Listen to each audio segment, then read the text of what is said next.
IJSS is a research publishing house. See, that is International Journal of Science and Chakras, and DITech is the consultancy house.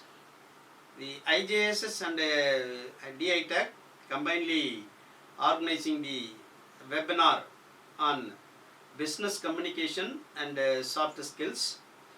This is very much useful to the students, researchers, professors, lecturers, and those who are doing their job in the educational side. It is very useful to them, and with that I request Mr. Venkat, DITech manager, to deliver a welcome address. Thank you, sir. First of all, welcome everyone to this webinar, and also we have our chief guest, Mr. Mohammad Asif.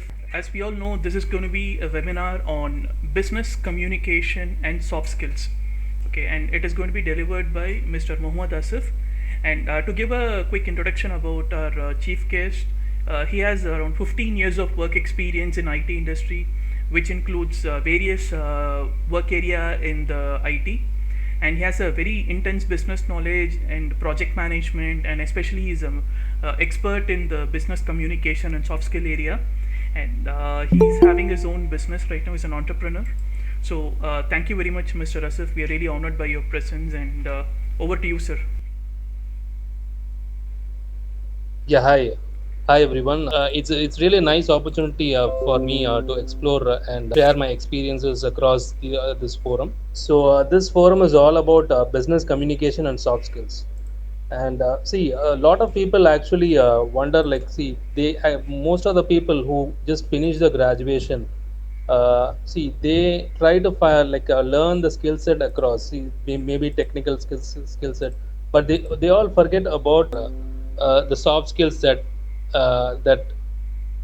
actually very essential for every corporate company. And these corporate companies actually expect people to acquire those kind of soft skills as on. So we need to just bridge the gap between the students who complete their graduation and who are intent to join the companies. Okay, so what is communication is all about? So can anyone tell me what is communication in general? So sending the information that we want to the other side. Yeah, sharing the information from one person to another. We need to be effective in whatever that we communicate, so that we can yield good results out of that. So what is a business communication is all about? So anyone? And just one request, everyone, try to be as much interactive as possible. So exchanging the products, sharing the information related to a corporate. So we need to follow certain ethics while sharing the communication across. When a corporate company recruits anyone, so what do you think that is very essential that they think? According to me, sir, it depends on the office, sir. It depends on the job we are doing. Sir, in some office, the person is hired on the basis of skill, and in some institutions or in offices, the person is hired on the basis of his qualification, sir. Okay, that's good. That's good response. But see, as per statistic, it's only 10% of a skill set is required to get into the job. But so it's only 90% of the job lies on your attitude alone. Okay, so it's just your body language and your attitude that matters more than your skill set or even your qualification. Okay, so that's why we wanted to emphasize on the soft skills. So if you are more confident in getting a job during an interview, that matters most. Even the interviewer is actually influenced, and even he is more impressed by seeing your attitude. So you just need to tune up your attitude and your body language while facing any interviews. So that's what we wanted to emphasize. See, importance of business communication. So the main purpose is to improve the organizational practices, eliminate keep the employees informed, and reduce errors. So effective business communication is essential for success and growth of every organization. Unlike every communication, business communication is always goal oriented.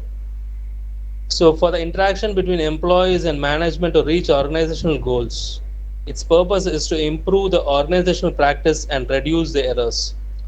See, and as I told you, see, if you are, if see, when we are quite used to like the ethics of the what is that, with respect to the ethics of the company, and we communicate in the right way, so we can yield good results and get some good productivity out of that. Yeah. So basically, we can communicate in four types. So the first one is the verbal, the non-verbal, written, and visual. So verbal communication is nothing but whatever that you speak across face to face. So that's a verbal one.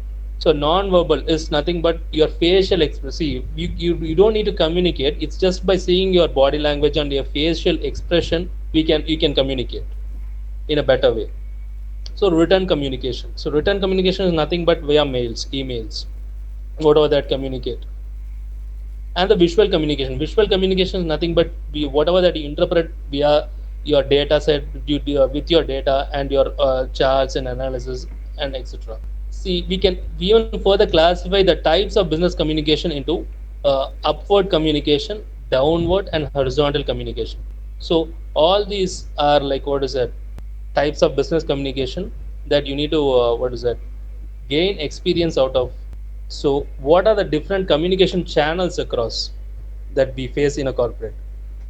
So usually, we used to have like in any company there will be like what is it? There will be a status daily status calls, project status calls, weekly status calls, monthly status calls. All these calls occur as through a conference call or through a telephonic call. Okay, so that is one way of communication channel. The next one is the face to face. So anybody, you can be he can be your boss, your manager, or even the top management people, or be it an HR, or be it your your team members, a team meeting, anything as such. Face to face, a group meeting. So the third one is the emails. So email. So email is another see the internal corporate email is different from the regular Gmails or Gmails or Reddit mails. Okay, so email that every company will have their own norms and policies across where we need to follow the process across while you send any email within your company. Okay, so so whenever that you have when you send an email, you need to make sure that you have your subject where you identify the subject correctly and key in the subjects in the subject column, and your to the recipient, find out the right recipient, and you can just enter the right recipient there. Sometimes you need to all you might need to copy certain people and put those names, those emails in the email addresses in the CC list. And while typing, after typing the email, after like what is that, whatever that you need to key in the details, you just key in and just say a thank you, and followed by your signature. That is, you need to like set up your signature by the at the end of the email. So in by the end of the email, in the signature, you need to have your name followed by whatever role that you're playing there in the company, followed by your contact number in your signature. So this is what an email is all about. So you need to follow the basic ethics of the internal email policies.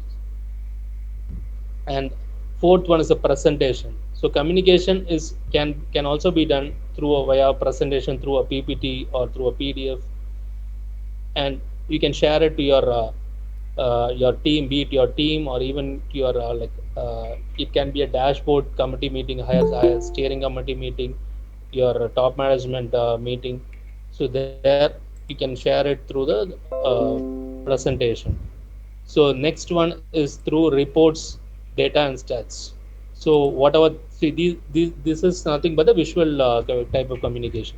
So where you prepare some reports out of some data, you come up with some analysis and share those reports across your across the other teams, so that you just furnish a result and communicate your findings accordingly. The last one is the social media. So social media is nothing but it's like it's in general, you can post anywhere. So you don't need to be like so diligent in social while posting, but still while posting your corporate details you need to be very careful. You cannot post anything as such as you as available in your internal companies internal company policies. You cannot bypass that and post anything in the social media. You need to be very careful in that. So most of the companies will have their own like what is it, policies that you don't need, you should not use the company name and your the other things, the company name and your even your what is it, you cannot use your the brand as such in any of the forums across. So those things you need to follow across. So next slide. Yeah, yeah. Before that, team, this is very important slide and communication channel. So, anyone have any questions on this? Sir, how Yeah. to develop our communication skills? See, that's what it is. It is all about your like it is all about like you need to practice a lot. See, again and again, nothing comes in first shot. You need to practice. See, be it a verbal communication. Initially, you might find it difficult, but you need to come out of that and just what is it? Yeah, just perform whatever that is, and but because by continuously doing whatever it is, you'll become an expert out of that. So effect by after that, after some point of time, you might be like very like effective in your communication. That might come up with some good results. Can you tell the session what we are doing right now, right? So, what are all the communication channels we are covering now? Anyone? So different communication channels that we do. So what Yeah, are those? yeah. Now in this webinar, what are all the communication channels we are covering? Sir, at the very first place, I also want to add that email is also used because I got the email, then I sent it to the social media, and now conference call is happening and presentation is saying. So, out of five, we already used three or four. I just want to Right. give a round of applause for you, man. Very good. Right. Good job. So this is what we wanted to like. What is it? This is what we expected. That's it. So see, more than what we convey. See, if you can, if you're able to understand those things, that's what. See, we are happy about it. That's it. Yeah. uh, so what are the benefits of the business communication? So basically, see, the results increases the productivity. So when we are effective in our communication, it automatically increases the productivity. Okay, so when the communication is crisp, and if you convey whatever that is needed across, you get the results accordingly. So thereby we increase the productivity. So higher quality of service and products that we get of out of effective communication. The next one is greater level of trust and commitment. Uh, then we get the increased employee engagement and higher level of creativity within the employees. And the employees actually also get good job satisfaction and more like job satisfaction. And uh, because of effective communication, they find it as a better workplace relationship. So these are the benefits that they get out of an effective business communication. How a business communication fail? Okay, so let's see the first picture. So for the first picture, we can see how the customer actually explained it. So he has explained it with a like there's a tree there, where there's a swing. Okay, the swing is tied with a rope of like and consists of three layers. Okay, there are three layers of swings. Okay, so this is how the customer has explained, okay, to the company, so to the team. So let's see the next picture. So there, how the project leader understands that. See that. See, he actually misunderstood. See, there are the customer said that there are three layers of swings. Here he understood there is only one layer of swing, and that too it is tied up in two with in two branches. And go to the third. If you see the third picture, see this is how the engineer designs it, because he gets the information only from the project leader. He doesn't talk to the customer. So the customer talks to the project leader. The project leader communicates the same to the engineer. So he designs it. How the programmer writes it? See, the programmer writes from the engineer's design. So he completely misplaced it. So he just tied up to the tree and not to the branch, and it is the swing is also not there. But how the sales team actually describes it, usually the sales team exaggerates anything. Okay, usually the sales and the sales team of any company, they will, because their work is just to promote and exaggerate so that things comes very beautiful and very big. So the salesperson describes it as though it is a sofa and not a swing. And go to the next one. So usually project documentation, there will be nothing in the project documentation whenever people write. So this is what it explains. So there is nothing there. And how the what operations are installed, so there's nothing is installed. It's all self-explanatory. But how the customer is built actually, so it is they are built heavily for that. But how the help desk support, how help desk is nothing but the IT support and other things. So help desk, there's no support from him also. But finally, what the customer really needed, see they needed a tire tied up with a rope in one of the branch. This is what the customer needed. So this is, see we see it, this is all self-explanatory. This is how a communication is all about. If a communication fails, so this is a typical example of how a communication has failed. So if there was an effective communication, we could have easily come up with, like, there shouldn't be any gap in any of the within any of the person. So but here the communication has failed, and the end result is customer is unhappy. So because of that, the client, that is the customer, will not continue their project there. This is what happens. So it's all about within the communication. So we need to be very effective in our communication to succeed, to get good results, to yield good output and good productivity out of that. This is what the picture explains.